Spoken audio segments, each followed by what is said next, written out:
Hello from inside of China. This is February 11th here in China, and this is your coronavirus update. We're still under quarantine here. We can go outside, but you have to do it with a ticket, and you're only allowed 3 hours outside. Now, that doesn't mean you can't travel around the country now, because officially the government has said that the local municipalities cannot hinder people from returning to work, and they can't hinder factories from opening up, especially factories that create food or anything that can be construed as being used to fight the virus. So you're seeing a lot of people moving around again, not nearly as many as it would be in the end of the standard New Year's celebration, but you're seeing a lot more movement, which is dangerous with the coronavirus outbreak, but there are some other extreme steps that China is taking to further lock this virus down. The biggest news is out of Wuhan. Xi Jinping, the leader of the country, gave the local authorities in Wuhan 48 hours to knock on every door and check the temperature of every person. He wants to get to the bottom of how many people really are infected. And that brings us to the numbers part of this video. I'm going to show you some numbers and teach you what they really mean, because they can be confusing. So let's take a look at the laptop here. So you have 44,000 cases, 1,111 deaths, and 4,500 people recovered. These graphs are super important. Here, before we get to the graphs, you see that the closed cases, you got 4,500 discharged, recovered, 1,100 deaths. That is a very good indicator of when the virus gets serious. What's the death rate? And it's 20%. Now, don't be confused by that number. That doesn't mean all of the cases. That means when they get serious or critical. And over here you see that you have basically 20% of the people getting serious or critical. So the other 31,000 have mild conditions, and what the difference between those two would be: the mild conditions would be slight fever or cough. The serious or critical condition is when it goes to pneumonia, and you would need oxygen, either oxygen assistance or, in many cases, mechanical oxygen, mechanical breathers for the people in ICU. So that brings us to the graph I wanted to show you. This is the graph that you've been seeing since January 22nd. This is the growth of the coronavirus. And here you see some numbers: 578, 8,000, 2,000, 2,800.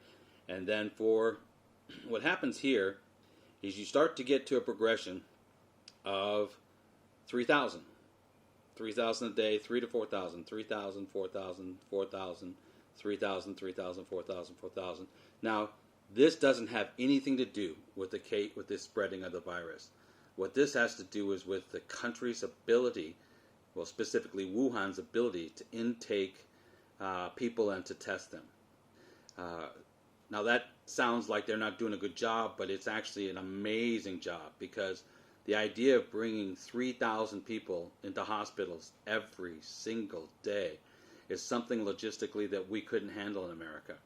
Because remember, of those 3,000, 20% go to critical conditions. So every day 3,000 people come in, 20% of that means 600 people need to be on ventilators or oxygen assistance. 600 people a day on oxygen. Do you think we could handle that in local hospitals in New York or Los Angeles? Not a chance. So this is actually a great achievement by China, getting 3,000 people a day assistance, medical assistance. Now over here is the death toll, and you'll see that the death toll is climbing, but when you look at the logarithmic death toll, you see that compared to the death growth, it's actually going towards a flat line. This doesn't mean that this is going to be solved today. Obviously, with 39,000 infected patients currently, you have a lot that are going to die. Even if it's only 4% or 2% of those people who die, that's a lot of people who die. If you want to know the true virility of the coronavirus, you can't really look at Wuhan, and you can't really look at other countries. If you look down here, you've got the other countries and the total number of infections, 30, 40, 18, 13. Um, these are contained viruses. In other words, travelers that were found to have the virus, people who got sick, and a local outbreak that could easily be tracked down to patient zero and contained. So they're not really good indicators of how viral this really is. And of course, the Wuhan outbreak also isn't a good indicator because you don't know how fast it actually got to the big numbers. You don't know how slowly symptoms started to appear. One of the biggest things that people are talking about is that symptoms don't appear until the very end, until you really go quickly into a pneumonia type of reaction. The place where you can see the actual virility of the virus is on the Diamond Princess. Now, this was a patient that disembarked over a week ago, and they are under quarantine until February 19th. I actually feel very sorry for these people because the Diamond Princess is nothing like a hospital. It's nothing like your home. The common surfaces, there's just too many of them. The walls, everything needs to be disinfected. And the other news is that only 400 people have been tested. But in that environment, what we know now is that the infections are jumping. It's up to 174 patients already. And who knows how many that's going to end up being, because as we know, it doesn't show symptoms. And with only 400 people tested, it proves that they're only testing people who have symptoms. And that's a mistake.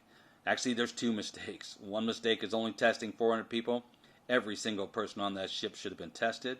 The second thing is that they're holding them on a ship that is a breeding place for bacteria.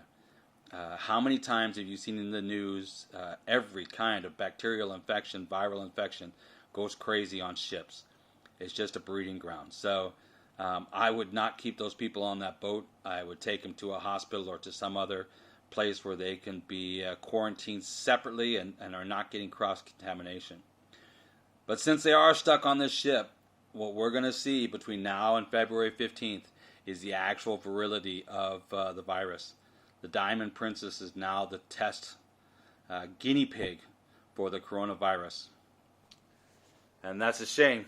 But as scientists, all scientists just have to look and watch at the numbers. When human governments make mistakes or selfish decisions and people suffer, you still need to gather the numbers, because then you learn the truth. And the truth of the coronavirus is not going to come from Wuhan, because Wuhan is overstressed. They're taking in the 3,000 to 4,000 a day that they can, but we have no idea how viral this coronavirus is. The Diamond Princess, between now and February 19th, is going to give us a very good idea of how viral it is, and also if there's any secrets about how it spreads. Specifically, the secrets are, can it survive in potable water? How does it survive? Because if it gets into a water system and can spread that way, it's a totally different virus. We know it's not airborne. We know it's spread in water droplets, but it does seem to have an extremely long life within a water droplet. So we're going to watch the Diamond Princess, and we'll see what happens.